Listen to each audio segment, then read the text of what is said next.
नमस्कार, आरएन खबर पे आपका स्वागत है। मैं हूं दीपक प्रियदर्शी। क्या एनडीए में सब कुछ ठीक चल रहा है? क्या एनडीए में कहीं कोई नाराज तो नहीं है? क्योंकि ऐसी जो परिस्थितियां बन रही है उसमें एनडीए के एक प्रमुख घटक दल और एक प्रमुख नेता नाराज दिख रहे हैं। जी हां, हम बात कर रहे हैं उपेंद्र कुशवाहा की, जो आरएलएम पार्टी से यानी राष्ट्रीय लोक मोर्चा। उपेंद्र कुशवाहा पिछले कुछ समय से नाराज हैं। हाल ही में जब प्रधानमंत्री नरेंद्र मोदी जब विक्रमगंज में आए थे तो उपेंद्र कुशवाहा उसमें नहीं थे। जाहिर सी बात है, इन तमाम चीजों को लेकर और अभी सीटों के बंटवारे को लेकर जो अभी संकेत मिल रहे हैं उसमें भी उपेंद्र कुशवाहा की पार्टी को बहुत कम सीटें मिल रही हैं, जिससे उपेंद्र कुशवाहा नाराज हैं। अपनी नाराजगी वो पहले ही जाहिर कर चुके हैं, कई मंच पे वो नाराजगी जाहिर कर चुके हैं। जब वो लोकसभा का चुनाव हुआ था उस समय भी उन्होंने नाराजगी जाहिर की थी और अभी हाल में भी उन्होंने कहा था कि एनडीए को एनडीए ही हराएगा। और ये चीज़ जो है वो कहीं ना कहीं एनडीए के लिए परेशानी का कारण बन सकता है। देखिए, उपेंद्र कुशवाहा अभी फिलहाल जो है वो अलग थलग अपने आप को महसूस कर रहे हैं, लेकिन आखिर ये परिस्थितियां क्यों बन रही हैं? क्यों उपेंद्र कुशवाहा नाराज दिख रहे हैं? क्या उपेंद्र कुशवाहा की नाराजगी इस बात को लेकर है कि एनडीए में बीजेपी और जेडीयू के बाद चिराग पासवान को तवज्जो ज़्यादा दिया जा रहा है, जबकि वो सीनियर लीडर हैं, पुराने नेता हैं। ऐसे में उनकी नाराजगी इस बात को लेकर भी तो कहीं नहीं है। इसी मुद्दे पर आज हम बात करेंगे। देखिए ये रिपोर्ट। देखिए, उपेंद्र कुशवाहा लोकसभा चुनाव 2024 से ही नाराज दिख रहे हैं। देखिए, उपेंद्र कुशवाहा की पार्टी है राष्ट्रीय लोक मोर्चा और 2024 के लोकसभा चुनाव में उन्हें केवल एक सीट मिली थी, वो भी काराकाट, जबकि वो 2 सीटों की उम्मीद कर रहे थे। और इसके बाद से ही उनकी नाराजगी शुरू हुई और उन्होंने ये भी कहा कि बीजेपी पर भीतरघात का उन्होंने आरोप भी लगाया था। देखिए, काराकाट सीट पर कुशवाहा की जो हार हुई उससे वे बीजेपी और एनडीए के भीतर समन्वय की कमी को बता रहे हैं। साथ ही साथ पवन सिंह निर्दलीय उम्मीदवार के रूप में खड़े हुए। उनकी नाराजगी ये भी थी कि कहीं ना कहीं जो एनडीए के नेता हैं और खास करके बीजेपी के नेता हैं, उन नेताओं ने ही पवन सिंह को प्रोजेक्ट किया था। इसीलिए उन्होंने कहा था कि एनडीए ने ही एनडीए को हरा दिया और इसे गठबंधन की आंतरिक कमजोरी बताया। यानी इससे साफ जाहिर है कि वो ये मानते हैं कि काराकाट सीट पर जो उनकी हार हुई है कहीं ना कहीं वो एनडीए की वजह से ही हुई है। देखिए, बिहार विधानसभा 2025 के लिए सीटों की मांग तमाम पार्टियां कर रही हैं और इसके लिए कुशवाहा ने अपनी पार्टी के लिए 10 से 15 सीटों की मांग की है।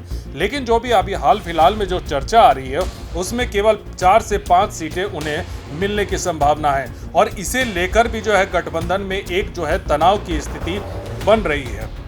दूसरी ओर उपेंद्र कुशवाहा सार्वजनिक मंचों पर बयानबाजी भी कर रहे हैं कि कुशवाहा ने हाल के दिनों में एनडीए नेतृत्व को भी चेतावनी दी थी कि अगर नाव डूबेगी तो सब डूबेंगे। ये स्टेटमेंट उन्होंने कुछ दिन पहले दिया था कि अगर नाव डूबेगी तो सब डूबेंगे।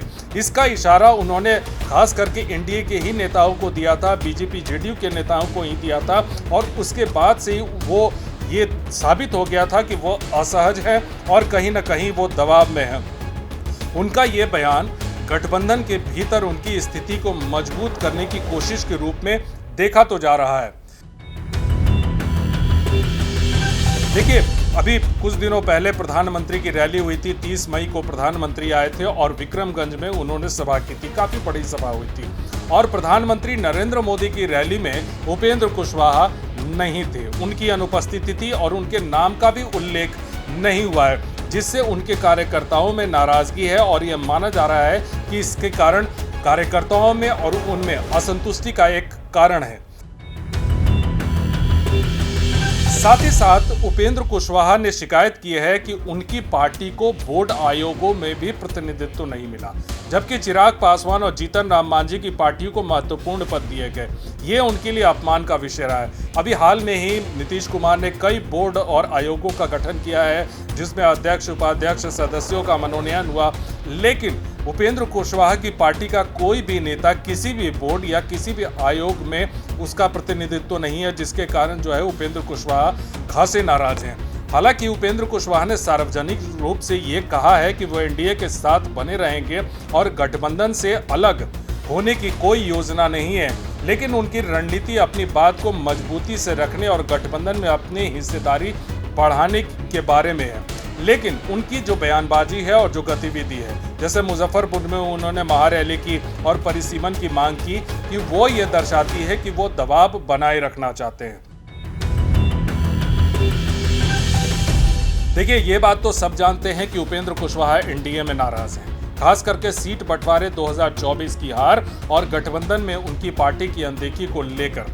उनकी नाराजगी गठबंधन के लिए चुनौती हो सकती है, लेकिन वो अभी खुले तौर पर गठबंधन छोड़ने की स्थिति में नहीं दिख रहे हैं। ऐसे में उनकी गतिविधि और बयान 2025 के बिहार विधानसभा चुनाव में उनकी स्थिति को कितना मजबूत करेगी और वो कितनी हिस्सेदारी ले पाएंगे, ये देखना होगा। देखिए, उपेंद्र कुशवाहा तो नाराज हैं, ये जग जाहिर है, क्योंकि विक्रमगंज की सभा में उनका ना होना और प्रधानमंत्री ने उनका नाम तक नहीं लिया, तो जाहिर सी बात है। और सीटों के मामले में भी कहीं ना कहीं वो अपने आप को बहुत अलग थलग महसूस कर रहे हैं, तो ये चीज़ें कहीं ना कहीं एनडीए के लिए परेशानी का कारण है। बीजेपी और जेडीयू बार बार ये कह रही है कि हमारे साथ 5 दलों का मजबूत गठबंधन है, लेकिन जब सीट शेयरिंग की बात आएगी तो ये गठबंधन कितना इंटैक्ट होगा, ये देखना होगा। इतना ज़रूर है कि अभी खेल होना बाकी, अभी बहुत सारा खेल होना बाकी है, क्योंकि अभी जब सीटों का बंटवारा होगा, उस सीटों के बंटवारे में उपेंद्र कुशवाहा के हिस्से कितनी सीटें आएंगी और एनडीए के नेता उपेंद्र कुशवाहा को कितना खुश कर सकेंगे, ये देखने की बात होगी। इस वीडियो को देखने के लिए धन्यवाद।